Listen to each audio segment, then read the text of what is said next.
Hi, welcome back to NextGen Pick Stop. Did you catch that? Play it back in your head for a second. That tiny hitch, that little vibration. You bought a 4K TV for clarity, right? For that razor-sharp image the box promised.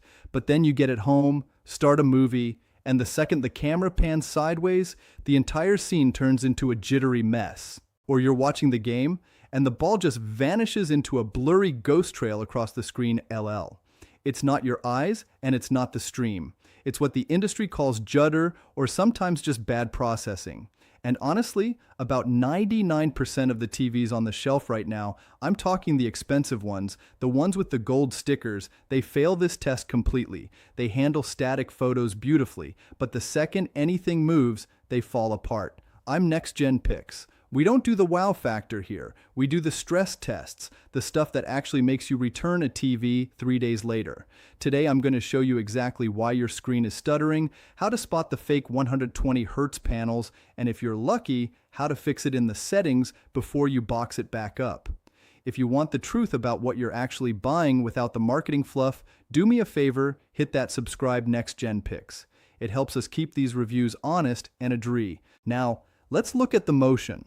All right, you still got that remote? Good. Before we start digging into menus, you need to understand why this is happening. Because if you call support, they're going to tell you to reset the app or check your HDMI cable. And I am telling you right now, do not listen to them. They are reading a script. We are looking at physics. Here's the irony. 30 years ago, we didn't have this problem. Old tube TVs used pulses of light. They fired a picture at your eyeballs, then went black, then fired the next one. Your brain filled in the gaps. It was smooth. It was organic. Modern TVs, they don't pulse. They use what we call sample and hold. When a modern pixel turns on, it stays on until the next frame kicks it out. It doesn't fade. It doesn't blink. It just sits there. And because movies are shot at 24 frames per second, which is actually pretty slow, that static image sits on your retina just long enough for your brain to register it as a still photograph. Then snap, next photo, snap, next photo. That is stutter. It's the feeling you're watching a flip book instead of a video. And the more expensive your TV is, especially if you bought an OLED with instant response time, the worse this gets. You paid more money to see the flaw more clearly. But wait, it gets dumber. Most of you aren't watching 4K Blu-rays. You're watching Netflix or cable or YouTube, and those boxes output a 60 Hz signal. Here is the math problem that ruins your movie night. Movies are 24 frames per second. Your TV is 60 cycles per second. Divide 60 by 24. Go ahead, it's 2.5. You can't show half a frame, so the TV has to improvise. It uses a trick called 32 pull down. It shows the first frame for 2 counts and the second frame for 3 counts. 1, 2, 1, 2, 3, 1, 2, 1, 2, 3, 2. That rhythm, that little limp in the cadence, that is judder. And once you see it, you cannot unsee it. Every panning shot, every slow camera movement looks like the cameraman had a twitch. So what do manufacturers do? Do they fix the math? No. They give you the soap opera effect. They invent fake frames. The processor looks at frame A and frame B, guesses what happened in the middle, and draws a fake cartoon frame to fill the gap. That's why Tom Cruise suddenly looks like he's in a cheap daytime soap opera. The film look is gone, the texture is gone, it's smooth but it's wrong. And this brings us to our first victim, product focus. TCL Q650G, the Q6. Street price approximately $499, $65.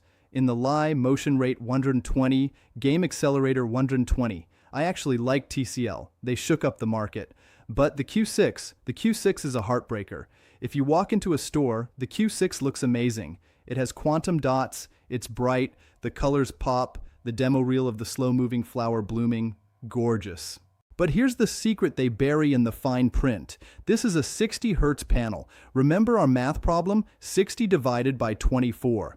The Q6 cannot fix it naturally. It physically cannot refresh at 24 Hz or 48 HTZ or 120 HTZ to make the math even. It is stuck at 60. So if you watch a movie on this TV from a cable box or a generic streaming stick, you are getting judder guaranteed. And because the processor is budget tier, if you try to turn on the smoothing to hide it, you get artifacts, halos around heads, disappearing footballs. It's the classic showroom TV. It is designed to look good for the 3 minutes you stare at it in the store. It is not designed for the 3 hours you spend watching Dune on a Friday night. If you strictly watch news, cooking shows, or nature docs, the Q6 is a steal. But if you are a movie person, if you care about cinema, this TV will drive you insane. I want to know. Look at your current TV. Put on a slow panning shot, maybe the opening of a movie with a landscape. Do you see the stutter? Or did you just think that's how it was supposed to look? Drop a comment below. I see it or I'm safe. I want to see how many of you have been living with this without realizing it. Now, let's talk about the TVs that actually fix the math. The ones that cost a little more, but might actually save your sanity. Okay, so the Q6 is the trap. It's the TV you buy if you don't know any better. But what if you do know better? What if you say, NextGen picks, I have $800, I want the good stuff. This is where things get weird, because right now there is a war happening in the mid-range between two philosophies, brute force versus brain power. On one side you have the Hisense U8N. On paper it humiliates everything else. Many LED, thousands of dimming zones. It gets so bright it physically hurts my eyes in a dark room. If you look at a spec sheet, this TV wins. Game over. Game. But we aren't reading spec sheets. We are watching football. The Hisense is like a drag racer. It has massive horsepower. But when you ask it to take a corner, when you ask it to process a fast-moving, low bitrate cable signal, it wobbles. I want you to look closely at the dark scenes. That is red ghosting. It's a side effect of the VA panel they use to get that deep contrast. The pixels can't change from black to gray fast enough, so they leave a smear behind. Is it a deal breaker if you're a casual viewer? No, you'll be too distracted by how bright the HDR is. But if you're a gamer or you watch a lot of dark, gritty shows like The Batman, once you see that red smear, you will never unsee it. Then you have the Sony X90L. Now, this TV is annoying. It's more expensive. It has a fewer dimming zones. It's not as bright as the Hisense. By all logical metrics, it should lose. But turn on a low-quality YouTube video or a 720p cable feed of a basketball game. This is the Sony tax. You aren't paying for the panel. You're paying for the chip inside the XR processor. While Hisense is trying to blind you with brightness, Sony is quietly cleaning up the signal. It's denoising the compression blocks. It's smoothing out the gradient so the sky doesn't look like a topographic map. And the motion crisp. Sony's motion interpolation is the only one in the industry that I can leave on level 1 without wanting to throw the remote through the screen. It keeps the cinematic feel but deletes the judder. It's confident. Here's the brutal truth I have to tell my friends when they ask for advice. If you want to impress your neighbors, buy the Hisense U8N. It pops, it dazzles, it looks expensive, but if you want to respect the content, if you want to watch a movie and see exactly what the director saw, you bite the bullet and buy the Sony X90L. It's boring advice, I know. Buy the Sony, it feels generic, but in a world of specs that lie. Consistency is the only luxury that matters. But NextGen picks, I hear you saying, I don't want mid-range, I want the best, I'm buying an OLED. Oh, you poor soul. You think spending $2,000 fixes this? Let me show you why the most expensive TV technology on Earth has the worst stutter of them all. So, you want to go big. You've got $2,000 burning a hole in your pocket. You've read the forums. You know the acronym OLED. Organic light emitting diode, infinite contrast, perfect blacks, the holy grail of television. And look, I'm not going to lie to you. When you feed an OLED a high bitrate 4K HDR signal, it ruins you for every other screen in your life. It is stunning. But here is the twist that nobody, and I mean nobody, warns you about until you get it home. OLED pixels are too fast. I know that sounds insane, NextGen picks. How could a TV be too fast? Here's the physics. An LCD TV like that Sony X90L we just talked about has a little bit of natural blur. When a pixel changes from black to white, it takes a few milliseconds to fade. That blur, it actually helps. It smooths out the gaps between the frames. It's like a visual shock absorber. An OLED pixel, it changes instantly. zero point 0.1 milliseconds. It doesn't fade, it snaps. So when you watch a movie at 24 frames per second, the OLED shows the frame, snaps to black effectively, and holds it perfectly still until the next frame. There is no blur to hide the gap. The result: stutter, hard, rhythmic, strobe-like stutter. Long, panning shots in movies don't look fluid. They look like a slideshow. And this is where the motion processing wars are actually won and lost. If you buy an OLED, you are forcing the TV's processor to solve a problem that the hardware created. You need motion interpolation. You have to turn on the smoothing. But how much smoothing? Too little. The stutter makes you nauseous. Too much, The Godfather looks like a cheap soap opera. This is the test. This is the difference between a good TV and a great one. The LG C4. Everyone loves this TV. Gamers swear by it. It has 4 HDMI 2.1 ports. It plays nice with your PS5. It's the Swiss Army knife of OLEDs, but out of the box, the motion is aggressive. LG's True Motion tends to be heavy-handed. You'll be watching a football game, and for 90% of the game, it's perfect. Then the QB throws a long bomb, and for a split second, the ball breaks up. It glitches. The processor loses track of the object. Can you fix it? Yes, you can dive into the user settings, set judder to 2 and dB blur to 0. It's a chore, but you can dial it in, but it's never quite perfect. There's always that tiny hint of digital feeling. Then the Samsung S95D. This is a QD OLED. It uses quantum dots. The colors are radioactive. Red isn't just red, it's Ferrari red. It's the brightest OLED you can buy.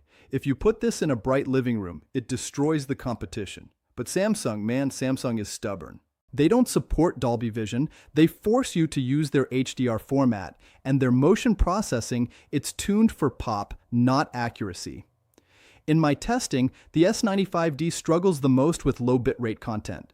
If you watch a dark, grainy scene on HBO Max, the Samsung tries to clean it up too much. It crushes the shadow detail. It smooths out the grain until people look like wax figures. It's impressive tech, but it feels like a computer is guessing what the movie should look like rather than just showing you the movie. And that brings us back to the Sony. I promise you, I am not sponsored by Sony.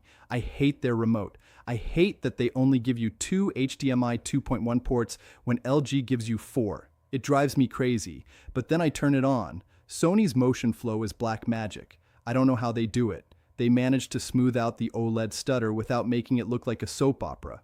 They respect the 24 FPS cadence of film, but they just take the edge off. You watch a movie and you forget the TV is there. You watch sports and the ball doesn't disappear. It's confident. It's mature. It's the only OLED where I can honestly say, take it out of the box, put it in custom mode, and don't touch a single setting for the next 5 years. So where does that leave us? We've looked at the budget traps, the mid-range workhorses, the high-end Ferraris. You have to spend your money. What do you actually buy? I'm going to break this down. No, it depends. Know whatever you like best. Here is the verdict. Category 1, the I Just Want It to Work award. Best overall value. Winner, Sony X90L. Is it an OLED? No. Does it have infinite contrast? No.